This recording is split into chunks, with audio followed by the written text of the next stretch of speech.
Welcome everyone here for another Durham Rights seminar. So today I'm gonna introduce Dr. Samuel Forbes, and he's an assistant professor in developmental psychology at Durham University. He completed his PhD in experimental psychology at the University of Oxford in 2018, where he researched how infants learn color words and what that means for their color perceptions. From there, he moved to the University of East Anglia as a postdoc, working on early visual working memory with Professor John Spencer. His research at Durham focuses on the interplay between early cognition and word learning in infants. Outside of his research, Sam also is an experienced GitHub user, roughly for 4 years now. So, and maintains several R packages there. So today, Sam will give us a quick introduction to version control for academics with GitHub. So quick housekeeping. If you have any questions, please use the Q&A function instead of the chat box, so your questions won't get lost. This also allows other people to upvote your questions if it is relevant to them. So if it is something that Sam can quickly clarify, I will let him know. Otherwise, we'll save all the questions toward the end. Okay, so I'll just pass it on to you, Sam. I'll stop sharing screen and then you can start sharing your screen. Yeah. Okay, sounds great. All righty. So let me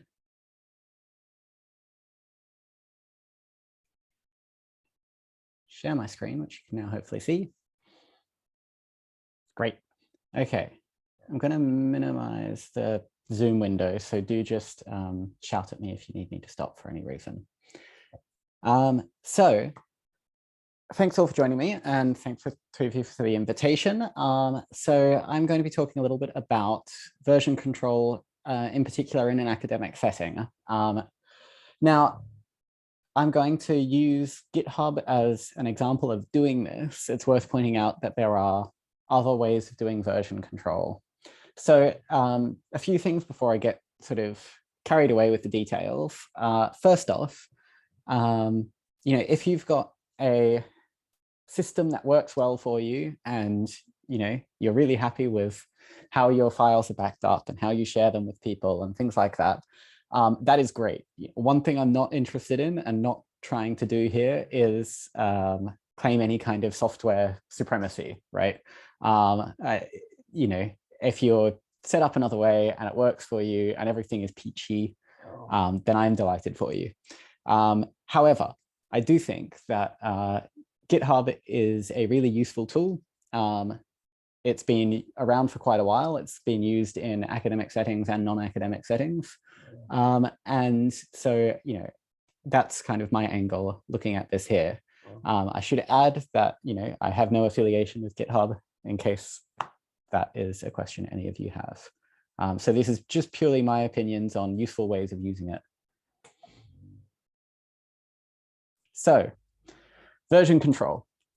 What is version control and why does it matter?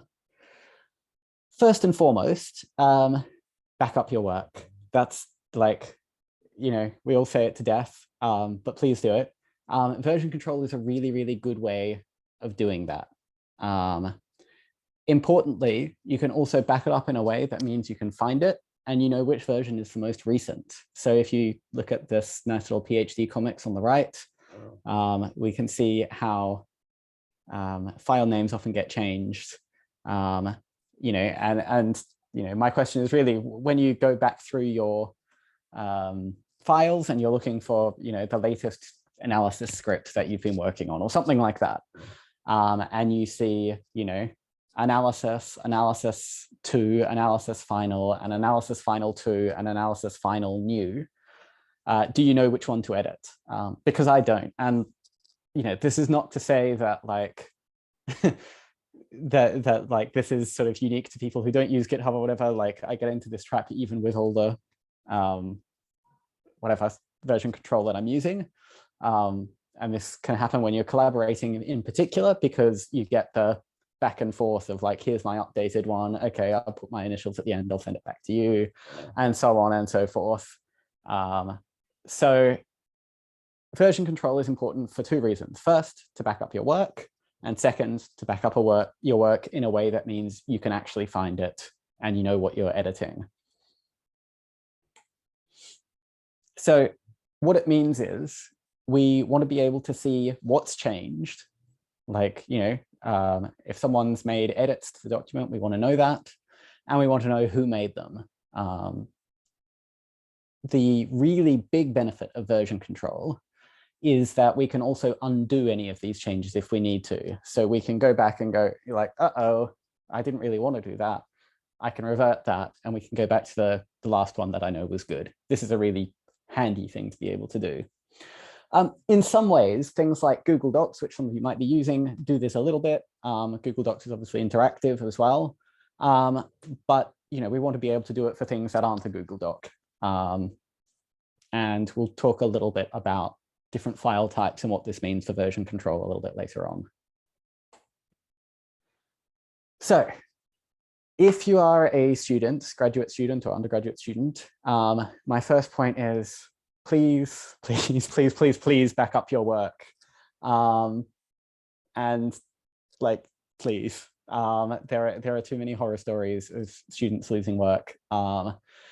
So having version control is one way of doing that, because it means you've got a cloud version and a local version. So if anything goes wrong, you've still got a backup. If your computer dies, you can simply download it to the new computer.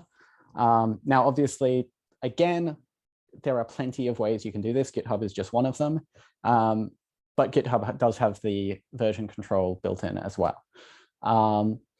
What I would say is, like any cloud-based platform, there will be things that GitHub is not good for. It won't be good for all data. So really large files won't be practical. Anything that you wouldn't be happy, like there's always a degree of privacy, right? So don't upload, I would say, private data. Anything that would be disastrous if it were leaked or something. So do, if you're a student, make sure you speak to your supervisor or whoever about what can go on there. But anything that's anonymized data that you're messing around with, that is great for that. Analysis scripts, it's great. Documents that you're working on, perfect. It allows you to keep up with which files are the latest. So this versioning issue that I just mentioned, where you can avoid this thesis final to never to be changed again. Oh my God, why am I here? Kind of file extension. And the last thing is, it's useful, and I'll show you a little bit more about this, about the GitHub homepage and a few other things in a second, but it allows you to increase your visibility. I can Google you and I will get your GitHub page. And also, if you're trying to demonstrate, and it's useful sometimes for us to be able to do this, your open science or open source credibility, then you've got somewhere to point people and say, look, these are the things I work on. Look, I share my data. Look, I share my files. So that is a useful thing as well. If you aren't a student, but you're a PI or a researcher, it's still quite useful. One is to avoid conflicting files with your collaborators. So you want to be able to avoid the situation where you're both working on the same thing at once and you get yourself into trouble.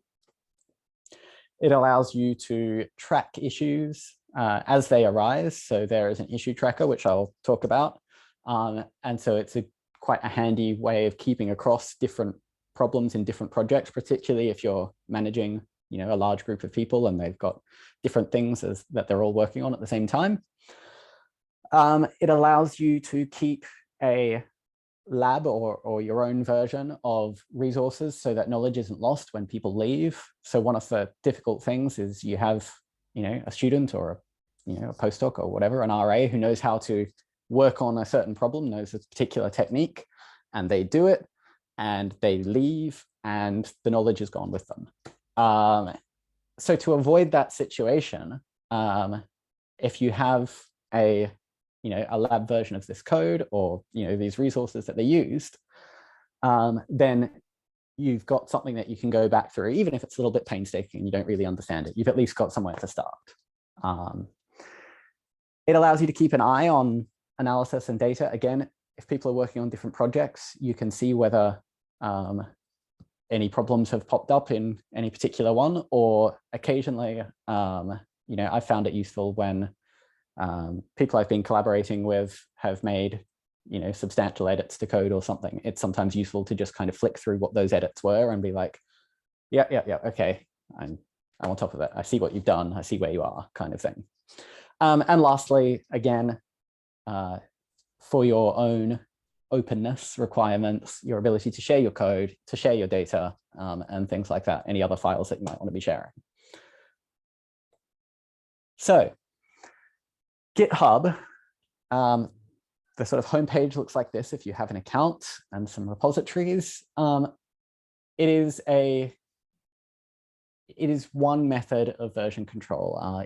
Git is a way of version controlling. GitHub is a sort of nice interface for that. There are others. There are things like GitLab. So this isn't a closed shop here. You can look around.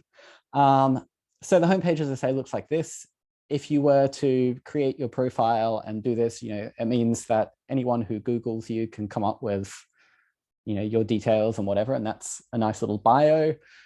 You can have your repositories that you want people to see. You can see these are pinned repositories. So anyone who comes on my page can see pupillometry R and eye tracking R, which I'm working on, and they can be like, wow, that's great, kind of thing. And you can also have, but you can see I've got 26 repositories there. You could have like private ones, you can have ones in progress, etc. There are also things like projects that I won't talk too much about, but they allow you to sort of integrate different ideas together. So, first step really is creating an account. So just quickly, if you are new to GitHub and you haven't used it before, one thing you can do is sign up at github.com to get a username. Your username can be whatever you like. One thing I would really advise, if you're a student in particular, but it's kind of useful for anyone in the higher education setting, is signing up for one of the education packs. This is at education.github.com. The education packs are really, really useful. They allow a bunch of extras. What I will say is this seems to be something that they're currently in the process of changing. I got like an email about it last night and I was like, well, that's bad timing. So I don't know what's actually changed. So I will talk about what at least was there. But you can see it is a really useful extra thing to have.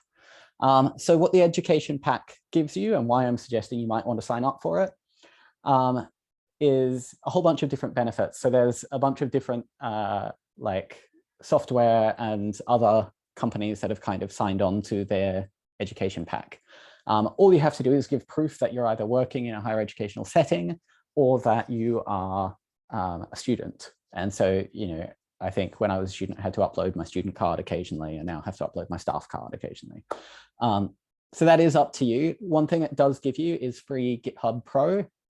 And that means on your personal accounts, you have unlimited private repositories, which is really useful for stuff that you're tinkering with and you don't want to share, or, data that for whatever reason you can't share more publicly, things like that. It allows you things like, just a couple of things that I noticed. Student Pack offers 1 year free Namecheap hosting. So Namecheap is like a website domain thing. So my personal website, I got through that, and it just means you can host that for free for 1 year. 3 months free data camp experience as well as part of that education pack. So there's a few sort of useful benefits there, which you may want to take advantage of if you are in an educational setting. The other thing I'm going to point you to, which I find really useful, is GitHub Desktop. So GitHub Desktop is just a GUI, and I will show you a bit more in a demonstration later on. But basically, you can download this from desktop.github.com. It's just a very simple thing, and it's just got like a couple of buttons, and that means that you don't have to do it manually. It's important to point out this isn't the only way to use GitHub. And again, the purpose of this talk is to kind of go through the basics and how it might be useful for academics. So I'm not going to touch on all the different ways, but you can use GitHub, through the terminal if you wish. You can use GitHub, the online GUI if you like. You can use it through RStudio, for example, and there's a bunch of other options as well. So I find GitHub Desktop very useful. It's very easy to teach people, but at the same time, if you're doing more complicated things, you may have other preferences, and that's fine. So what I'm going to do is sort of talk through some of the basics and some of my suggestions for how GitHub can be useful in an academic setting.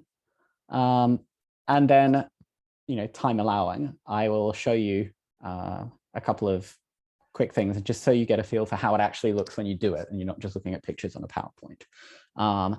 So the basics of GitHub is effectively 5 things: fetching, pulling, committing, pushing, and merging.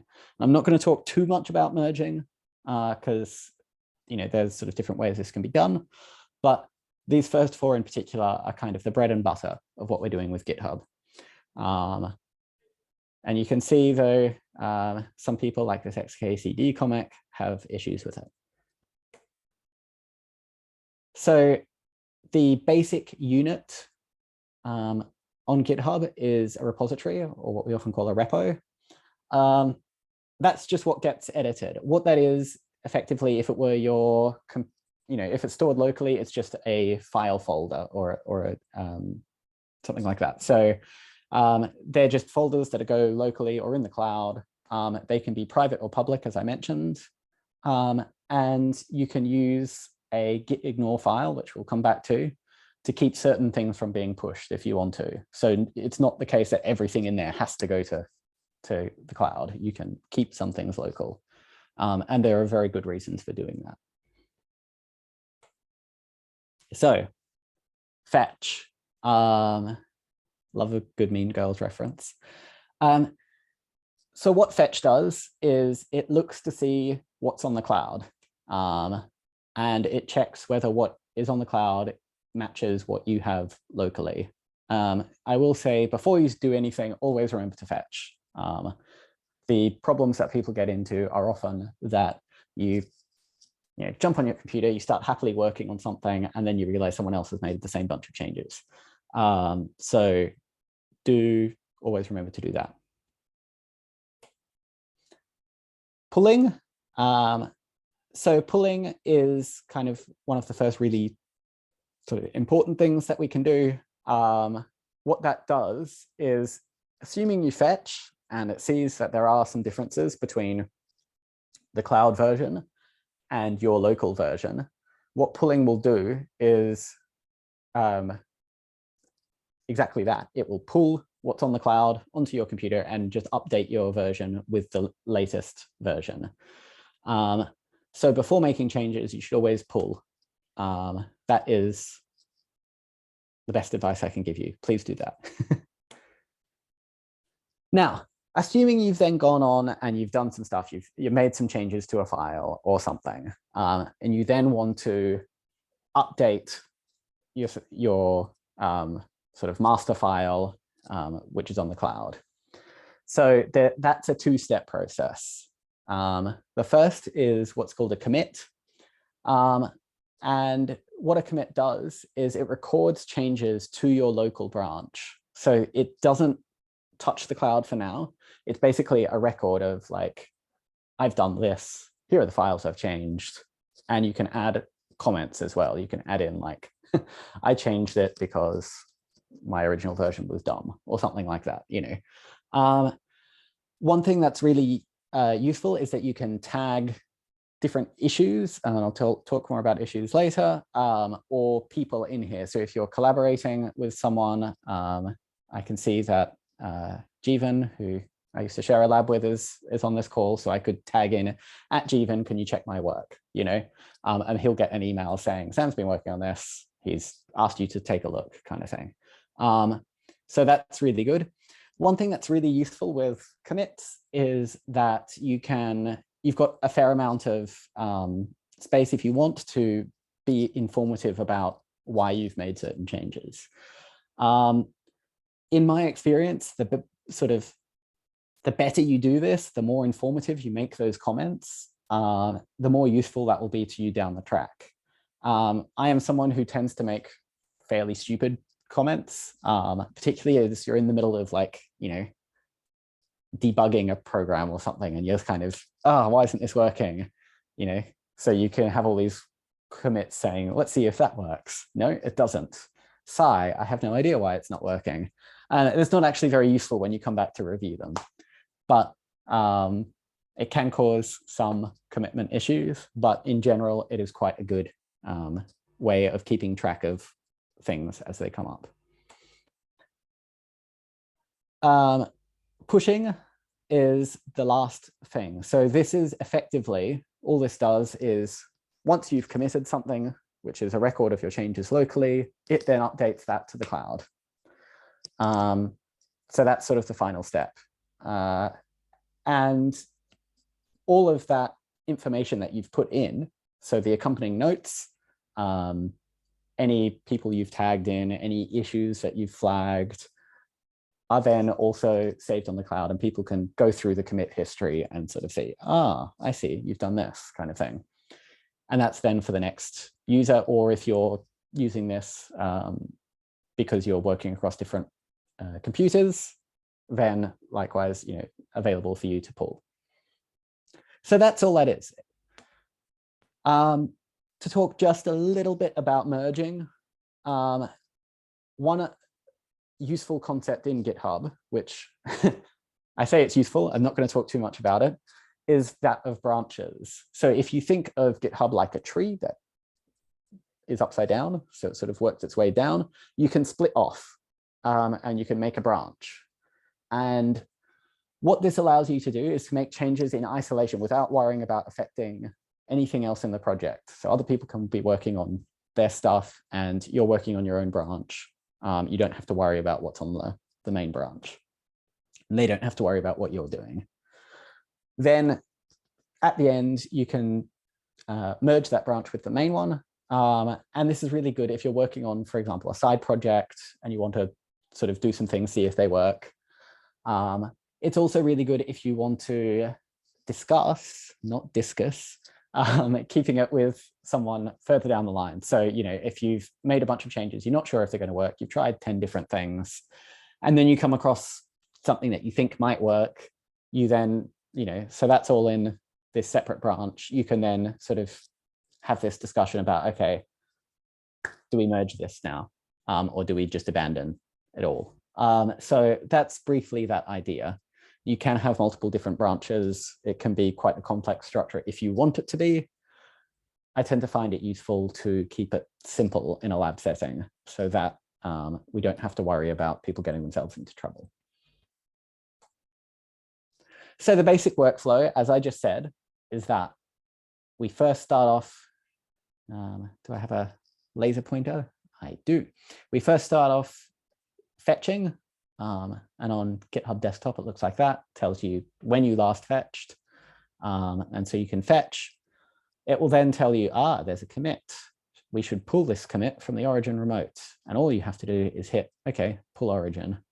So as I say, very simple, very intuitive, just a button to press. You then go away and you make some changes. So this was me, in fact, working on this PowerPoint as I was writing it. You can say, oh, look, I'm adding pictures here. I could add a whole bunch of different stuff. I could tag in, again, Jeevan, saying, at Jeevan, what are these memes too much? And he could check. I could then commit that to master, and that would be that commit, the record of changes on my local machine. And then finally, I can push this to GitHub. And that's, again, just that button there. So that's as complicated as it needs to be. Now, the thing is, GitHub is less informative with binary file types. So to show you the difference here, this repository where I made this PowerPoint just for the sake of demonstrating this to you has a README, which is a markdown file, so .md, and this PowerPoint, which is a PPTX. You can see the README. This is when I commit it. When I pull it, sorry, you can see it's got the exact changes that I make. So showing up in green here, this is a new edition. There's also a PowerPoint. So that's what I've added for anyone reading that README. Whereas for the PowerPoint below, you can see all it comes up with is this binary file has changed. It can't work out. It can't go line by line and say, here's the change. So depending on the file types you're using, it's more or less informative. It's not necessarily a problem for it not to be informative, but it is less informative.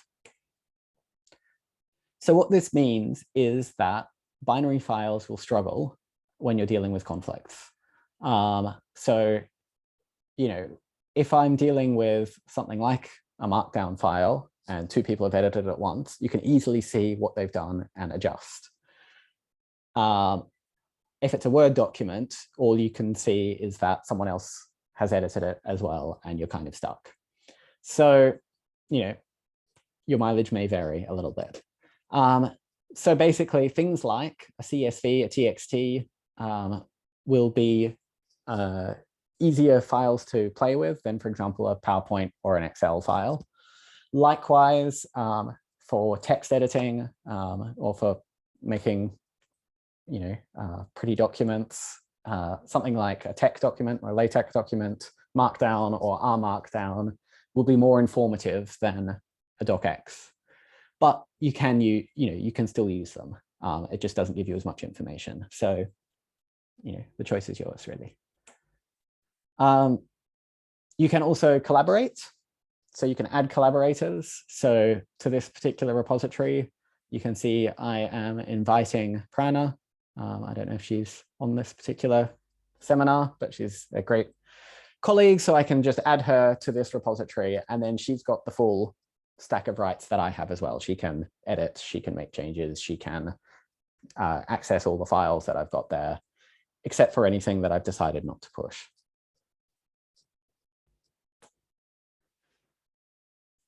Briefly as well, another way of collaborating is to fork a repository. So for an existing repository, and again, I'll try and show you this if we have time,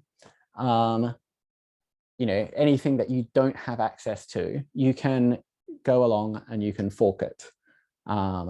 So it means you don't have edit rights to edit the original, but what you can do is work, and that sort of is effectively making you your own branch. So it's like this branching issue before. You're making your own branch, and then you can request to the owners of the repository that they incorporate your changes. This can sometimes be good if you notice, like, you're working with, you've got a collaborator or something, you notice they've made a little bug or something, you can sort of see, look, I noticed this, here's a pull request kind of thing. In my experience, I've released an R package and realized that the README had the path written incorrectly, the download path written incorrectly. And someone noticed that and did a pull request and fixed it within seconds. So it's quite a good way of dealing with issues like that, but it's not the only way. So issues, now that we're talking about them, it has an issues tracker. You can see up here, issues. So you can create an issue, and then you can do this on anything that's publicly available, so not just your own stuff. But it is quite a good way of managing your own projects. So when I talk a little bit about, some of the ideas that I think are useful down the track, you can see I'm quite a strong proponent of these. So for lab work and things, it's quite useful to be able to sort of say, here are the things we need to do. It's all available for everybody. You can add tick boxes. So you can see these square brackets here will create a nice tick box. And you can do all sorts of things with that. And it's just quite a nice way to, track things that need to be done. And that way you can be certain, particularly if you're managing multiple projects, that you're not going back over things that you've already done, right? So you can sort of have an issue that says this data still needs to be added. And as long as that issue is still there, you know that it still needs to be added. You can do more than just that. You can customize the issue. So if you're the owner of the repository and you're using it for internal collaboration, this is really, really useful. So you can assign someone. So you can see here, assignees, there's nobody, you can assign yourself. And that means they can they know that they're responsible for fixing that problem. It doesn't have to necessarily be a problem. It can be, you know, all sorts of things. And labels allow you to see what type of thing it is, right? So I can set, this is a bug, this is a documentation issue, this is duplicate, this is an enhancement, a good first issue. But there's loads as well, you know, you can set it to, you know, future things, you know, things that we need to have down the line, etc. So labels are a really useful way of managing these different issues and keeping track of the kind of things that you need to do. Where GitHub can also be really useful is for working as a team. And one thing you can do to make that better, rather than just having a repository and adding a stack of different individual collaborators, particularly if you've got a lab, is to create a GitHub organization. So GitHub organization works in pretty much the exact same way. So the only difference is that instead of pushing to your own account, the repositories are based in the organization instead, and you push to the organization because you are a member of that organization. So if I create a new repository myself, I can decide when I create it, am I creating it in my personal GitHub account or in my lab GitHub account? And it's that simple. It is useful for, again, if you're dealing with a stack of different projects, it can be really useful for the owner because you can create teams.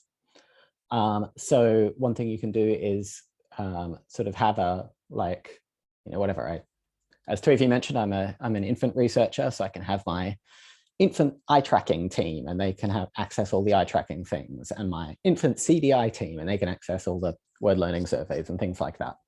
So that is a really simple way of managing sort of substructures as well, and giving people access to the things they need and not bothering them with things that they don't need. You can also add, I should add, like external collaborators to a team, just like you might with an individual repository. So that's quite useful.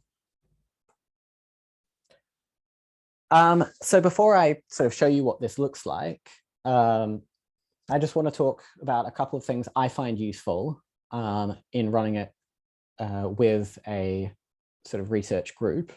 And sort of this can vary based on, you know, the kind of project that you're doing, the way that you like to collaborate, et cetera, et cetera, et cetera. This is purely my suggestion. So one way I like to see the repositories is if it's a private repository on my own account.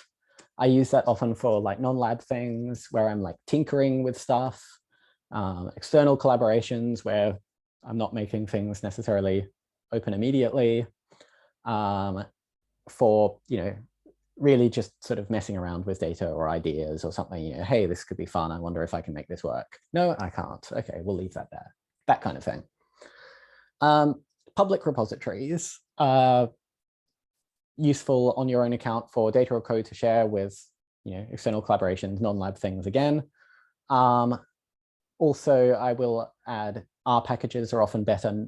Things like that, where people might want to be downloading them frequently from GitHub, are often better on an individual repository than on a lab repository. So I tend to keep that on my own account. Private repositories on the GitHub organization of a lab, I think are really useful for things like student projects where you're not necessarily going to be sharing that. Things that are works in progress where you're not ready to make that open. You can change whether it's private or public at any stage. And things like internal documentation. So one thing I quite like to do is have, you know, the occasional repository that is just something like, troubleshooting or, lab documentation or something like that. And it's just, readmes and files. Sometimes it's nice to have one that's, we find, like, as our users, useful bits of code that helped us get through difficult times, things like that. And for public lab things, obviously open data and code from the actual lab studies. So that's how I tend to use it. Again, this will entirely depend on you and the way that you like to use it. So Sam? Yes. Just a quick question, because I think Kathleen wants to clarify something. So she asked, what are the advantages of Git over something like OneDrive for projects without, so like projects that we don't have a collaborator or files that are not about data coding? Yep. So the advantages are, one, and I'll show you in more detail, but as you saw, you can see exactly what changes were made. So that means you really avoid the necessity of, making extra files to sort of back things up. You don't end up creating a version 2 because, oh, I'm a little bit afraid that if I make this change, I will break something. You can always just go backwards and reverse it. So that's one big advantage. A second big advantage is the ability to switch between privately and publicly available. So I can have something on GitHub, and it's like having it on, for example, Open Science Framework or something. People can Google it, they can find whatever data and code that I want to put there. And that's quite useful as well. So OneDrive can be quite good for internal collaboration, but it doesn't really allow you to go sort of piece by piece like that. The other thing that I think is quite useful is sort of the team's, the organization structure, being able to have things directly like that in a team. And that way you're not worried about like, oh, this file is shared with this person, this file is shared with this person. You can just manage who's in a team, who's got access to what.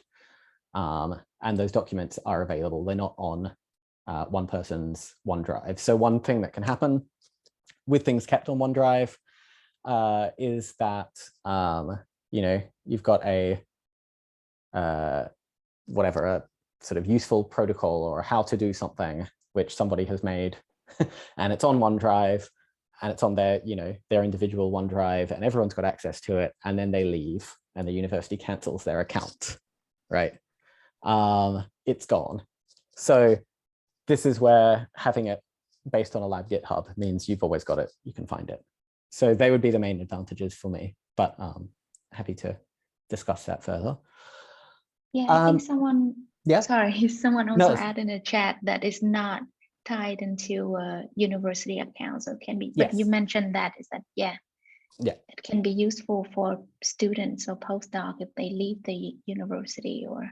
Exactly, they can maintain access, so as you mentioned, I used to work with John Spencer at UEA. I've still got access to some repositories there, so we can continue to collaborate, stuff like that. It's just really useful. So one thing I would advise is thinking about the file structure in advance. So I often have something like, a folder within the repository called data, a folder called scripts, a folder called documentation, and a folder called MISC, where I put all my random messy stuff that isn't necessarily, final analysis code or cleanup code or whatever. But obviously this can depend on the kind of thing that you're dealing with. But I would say where it can get a little bit messy is if you, jump in first and then you've got to retrofit a structure. So keeping it clean as much as you can is, I think, quite good advice. So one thing I have found useful sometimes on the private repositories is to create like a personal scripts folder as well. Like I should say private repositories on a GitHub Organisation account is to create a personal scripts folder. And that means, we have an understanding with people in the lab that if it's in the personal scripts folder, we don't comment on it. We don't sort of really look too much at other people's stuff. And if people feel a little bit insecure about, for example, our code, but they want to have a place to kind of play around with the data, they can do that. And we've just got an understanding that we don't really monitor that. Another thing I would advise is to think about in advance what's going to go in the repository. One mistake that can often happen is that you can create one repository for a large project, and it balloons and there's more data, and then you do a follow-up and you whatever, and then you add extra participants and whatever, and suddenly you've got this project that's like a repository which is like 10 gigabytes or something. So thinking in advance what should go in there. Sometimes I find it useful to think about it in terms of like, if this is a paper or a couple of papers or something, that makes sense for it to be one repository. The other thing to keep in mind is that really large files can't go in there. So there is a file size limit of 100 megabytes. So sometimes you've got to ignore large files or find another way of sharing them, or not share them if they're not practical, if it's too large. But yeah, again, this will depend on the way that you want to use it and things. I find it better to have more small repositories than one huge one, but that's just my advice. It makes it easier to find things. Do clean it up as you go along as well. The other thing I would really add is there's a few fun integration things. So it integrates nicely with Open Science Framework. So on Open Science Framework, there's just a like link GitHub, and you can just do that. So I know that some journals prefer your data to be on OSF than on GitHub. It shouldn't really matter, but some of them prefer it. You can just link it, and then whatever changes you make on GitHub will be applied to OSF. If you are a LaTeX user like myself, and you like to use Overleaf, with Overleaf Pro, you can also link GitHub. So you can have it linked in a repository. And that way, if you're making plots or things like that, you're making figures for papers, they're automatically applied to your folder. And then on Overleaf, you'll get the updated plots, and you don't have to worry about maintaining those or uploading new figures. Also on GitHub, you can host and maintain a website for free. So I mentioned you can have your own domain with Namecheap, but if you're not fussed about the domain and you just want it to be your user at github.io, you can do that for free. If you're a student listening to this, I would say if you're like a PhD student, it's really useful for people to be able to find you, and having a website is a really, really important thing that I would suggest. And that is one way of doing that for free without having to pay for it. So without further ado, let's try it. So I'm going to stop sharing for a second, and I will share some stuff on GitHub itself. So with any luck, I can just share my desktop. Okay, and you can see that, so this is what GitHub Desktop looks like, right? It's that simple. This is the repository I've been playing with, GitHub Tools. If I open up GitHub Tools, which will be in here, you can see code, data, docs, MISC, that same sort of structure that I mentioned before. As it happens, I've got the PowerPoint just sitting there, which is probably not very good practice. And it's got a README, which is a markdown file. And it's really this simple. I can fetch, and you can see there's nothing new. Okay. What I can do is I can go onto the website. You can see this is the same repository, Sam H. Forbes, GitHub Tools. This is what the cloud version has. And you can see, again, same files are there. The folders that are empty don't get pushed until something goes in them. So those folders are empty. They don't exist at the moment on the cloud. But if I put anything in them, they will. So if I want to, for example, make a change to this README, I can edit it directly here. And everyone is watching, right? And I can just say update. You can see it automatically fills an update. readme.md. I could add other stuff. I could @Prana, who I added as a collaborator, help. Okay. And I can choose here to create a new branch for it or to just commit it directly to master. It's that simple. I commit changes, and that's now done.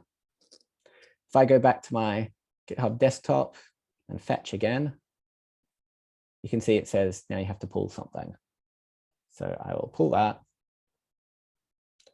And if I open that README, which I've got open in Atom at the moment, Atom is a text editor. It's quite fun because it will often tell you when things are saved but not pushed to GitHub. That's a useful thing. Okay, if I add that here, GitHub Desktop will say, hey, you've added this thing called help. Okay, update readme.markdown, whatever, blah, blah, blah. So commit to master, which, as you remember, saves that record locally, and then push, which will push it to the cloud. And if I come back here and refresh, that's now on the cloud. So that really is all there is to it. If I show you a couple of things, this is issues. You can see there's one issue here, which is that one I showed you that add more detail. I can create a new issue, and I can say, make better PowerPoints, right? And I can say, you know, add text. Oops, did that automatically for me, which is nice of it. Add pictures, whatever, submit new issue. And it's got these nice tick boxes for me. I can make Prana fix it instead of myself. Sorry, Prana. And I can say, this is help wanted, right?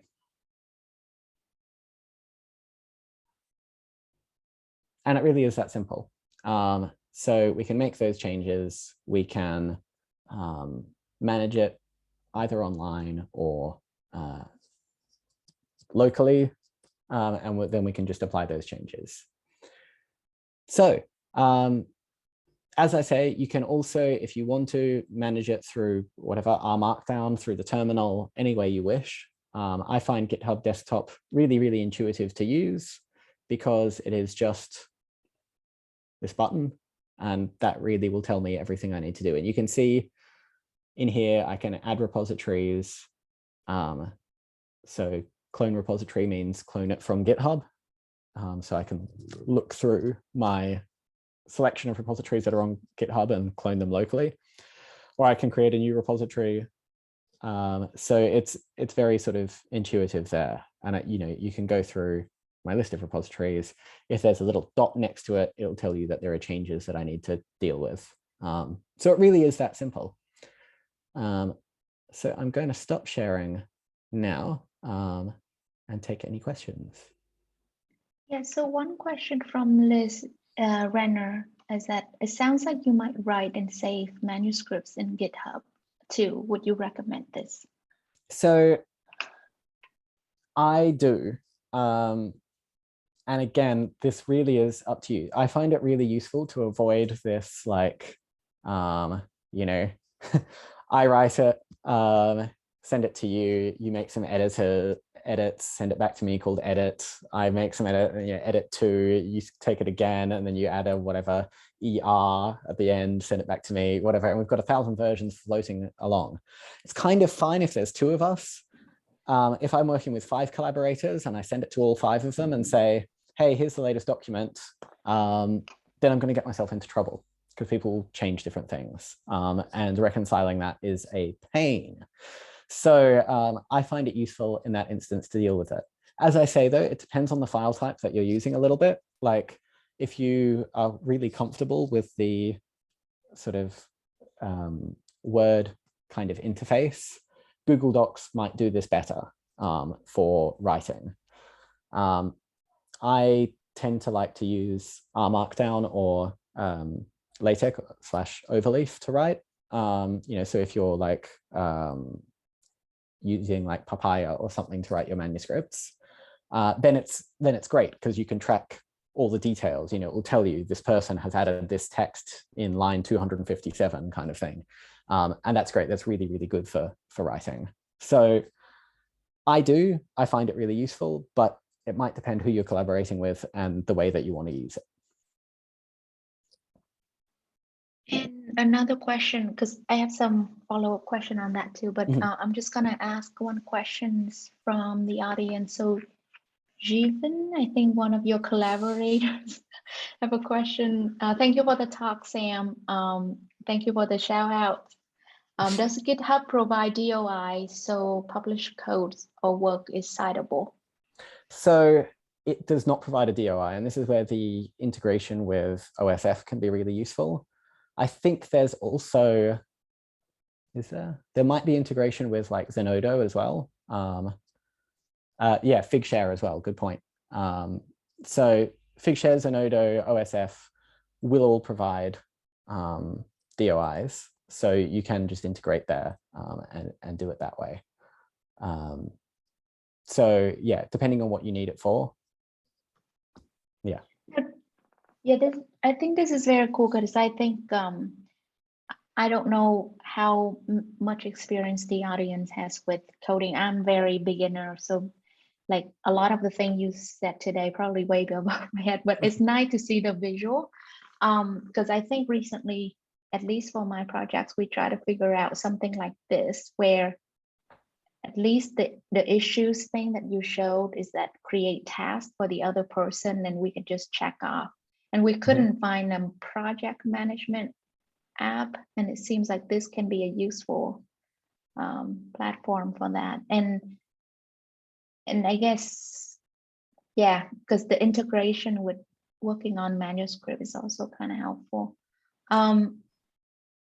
Yeah, for sure. Is that what you use?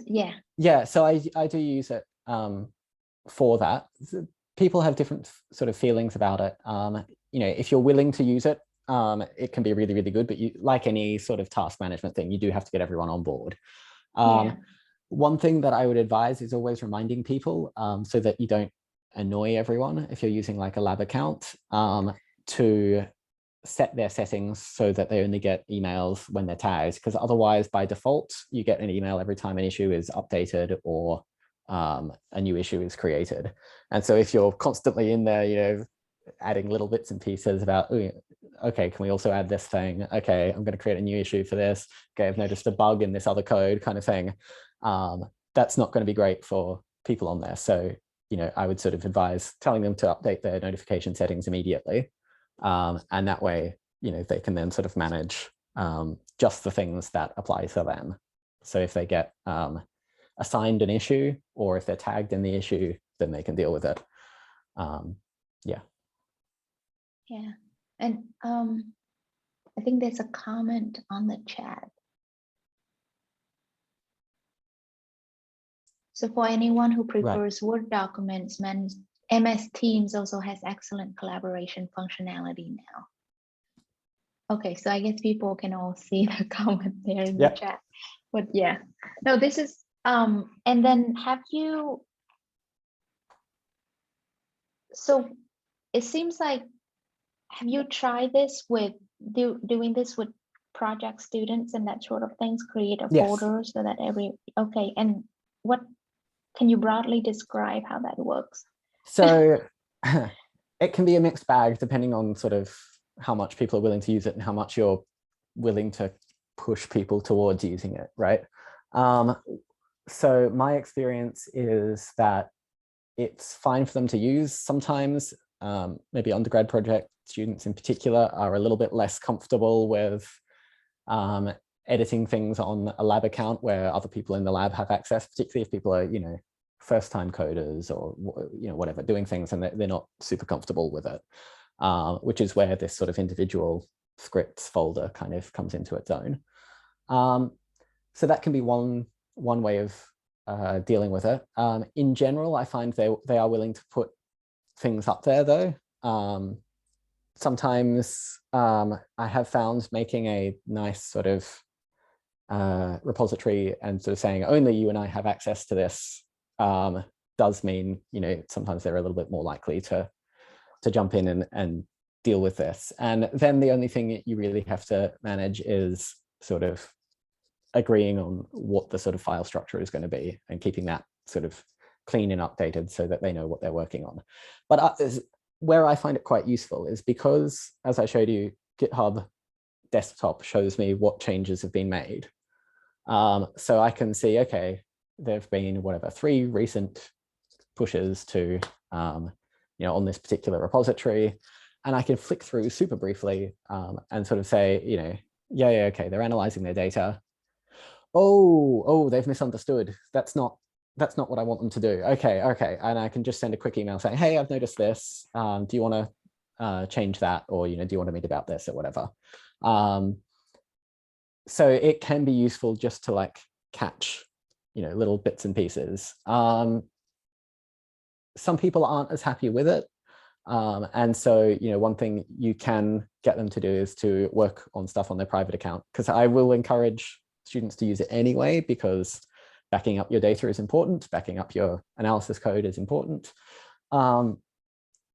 And, you know, maybe that then means at the end, I just create a like private lab repository and just copy everything in there. So you can manage it either way. But, you know, ideally, if it's then all on this lab environment, as I say, when someone leaves the university and it's on SharePoint, it's gone, whereas you've still got it. So, yeah. And in terms of GPDR, do you know, like, if it's so any issues? This would be one thing to sort of keep in mind. I certainly wouldn't put data on there, even on a private repository. I wouldn't put de-anonymized or non-anonymized data on there. Okay. At least in the first instance. It may be, so it is owned by Microsoft, so it might be fine.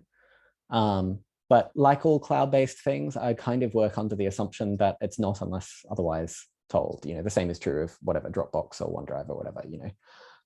So what I would tend to do is always work with de-anonymized data locally. But often the first thing I will do is anonymize it, and then, you know, or sometimes even have the summary bit for analysis. Sometimes you don't want the full raw data. Put that on GitHub and then work with it from there. So that's sort of how I would deal with it, but yeah. Have you ever used GitHub in terms of like sharing it for reviewers? Yes. For manuscript? How did you do it? So I had the repository where I was working, and then I simply just made that public. Now, the one disadvantage of GitHub, which you can get around by sharing it with OSF, is that GitHub is not anonymized, right? So they will be able to see it is my account name / that repository. Now, that particular journal did not have, the reviewers weren't blind to my identity anyway, so that didn't matter. But on another occasion where I wanted them to be, and they were supposed to be, I simply shared it to OSF. So I linked it with OSF and then created an anonymized link through OSF. So that's one way of getting around that quite easily. Okay. I don't think we have any more questions from the audience, and I had all these questions that just fire away, but this is very helpful. Yeah. So yeah, thank you. I think it's 3 p.m. now, so we're a few minutes over the hour, but thank you a lot, Sam. Yeah, thank you. And all of this, I just want to let everyone know that this is recorded, as you can see on the screen, and it will later be uploaded on YouTube. So you can share with others that in case they couldn't make it to this section. Okay. Thank you. Great. Thank you. Thanks, everyone.